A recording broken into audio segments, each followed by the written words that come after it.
నగరంలోని కాలువలను ఆక్రమించి పారిశుధ్య నిర్వహణకు ఆటంకం కలిగిస్తున్న వారిపై కాకినాడ నగరపాలక సంస్థ అధికారులు కఠిన చర్యలు చేపడుతున్నారు. ఈ మేరకు నగరపాలక సంస్థ కమిషనర్ ఎన్వివి సత్యనారాయణ బుధవారం నిర్వహించిన క్షేత్రస్థాయి పర్యటనలో కాలువలపై అక్రమ నిర్మాణాలు, ఆక్రమణలను గుర్తించి జరిమానాలు విధించారు. నగరంలోని 20వ డివిజన్ మహాలక్ష్మీనగర్ శివారు ప్రాంతంలో పర్యటించిన కమిషనర్ పారిశుధ్య నిర్వహణ పనులను పరిశీలించారు. ఈ సందర్భంగా కాలువపై పశువుల పాక నిర్మించినట్లు గుర్తించి వెంటనే వాటిని తొలగించాలని ఆదేశించారు.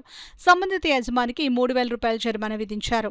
అలాగే డివిజన్లోని ప్రధాన మేజర్ డ్రైనేజ్లో పూడిక తొలగింపు పనులను స్వయంగా పరిశీలించారు. పర్యటన సందర్భంగా స్థానికులు కాలువల శుభ్రత, పార్కు అభివృద్ధి, విద్యుత్ తీగల సమస్యలు తదితర అంశాలను కమిషనర్ దృష్టికి తీసుకుని వచ్చారు. దీనిపై స్పందించిన కమిషనర్ సత్యనారాయణ మాట్లాడుతూ కాలువల శుభ్రత పనులు నిరంతరం నిర్వహించేలా చర్యలు తీసుకుంటున్నామని తెలిపారు.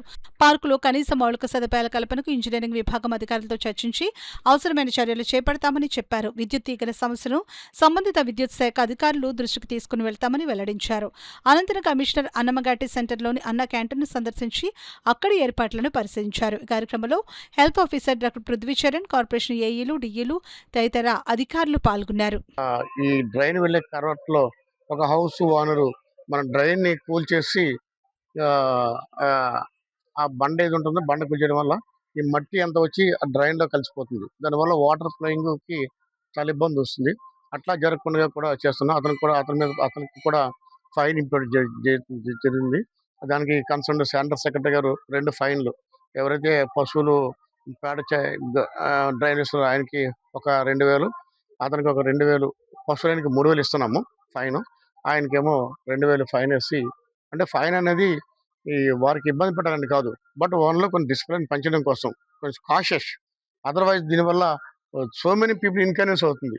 ఒక వ్యక్తి చేసిన చిన్న పొరపాటు వల్ల వందలాది హౌసెస్ చాలా డ్యామేజ్ అవుతుంది. కాబట్టి అందరూ కూడా రిక్వెస్ట్ చేస్తుంది ఏంటంటే don't be do like this, ఈ విధంగా చేద్దని మీకు అందరూ కోరుతున్నాం. అట్లా అదేవిధంగా మనకి మంచినీళ్ళ విషయంలో అన్ని చోట్ల కూడా మనకి డ్రింకింగ్ వాటర్ ఫెసిలిటీగా వస్తుంది. అది మనకి కాకినాడ సిటీకి సంబంధించిన ఏ విధమైన డ్రింకింగ్ ప్రాబ్లం లేదు. నిన్న ఒక న్యూస్ రావటం జరిగింది. అది మాది కాకినాడ కార్పొరేషన్ సంబంధించి కాదు, అది దూరం గ్రామం సంబంధించింది. అది మన దేశం దయించి అట్లాగా కొంచెం చేయవద్దని మనకి చూస్తున్నాము. ముందుగా ఇంజనీరింగ్ స్టాఫ్ని మన ఏరియా వచ్చి మనం చూసుకుని దాన్ని రిజాల్వ్ చేస్తుందిగా కోరుతున్నాము. అదేవిధంగా మనకి door to door garbage collection సంబంధించి కూడా మనం క్లీన్గా చేస్తున్నాము. డోర్ టు డోర్ గార్బేజ్ విషయంలో కూడా మన సిబ్బంది కూడా ఉన్నారు. ప్రతి రోజు వచ్చి కూడా తడి చెత్త పొడి చెత్త మనం తీసుకెళ్తున్నాము. దాంట్లో కూడా పరిశుభ్రత పనిచేస్తుందిగా మీ అందరినీ రిక్వెస్ట్ చేస్తున్నాను.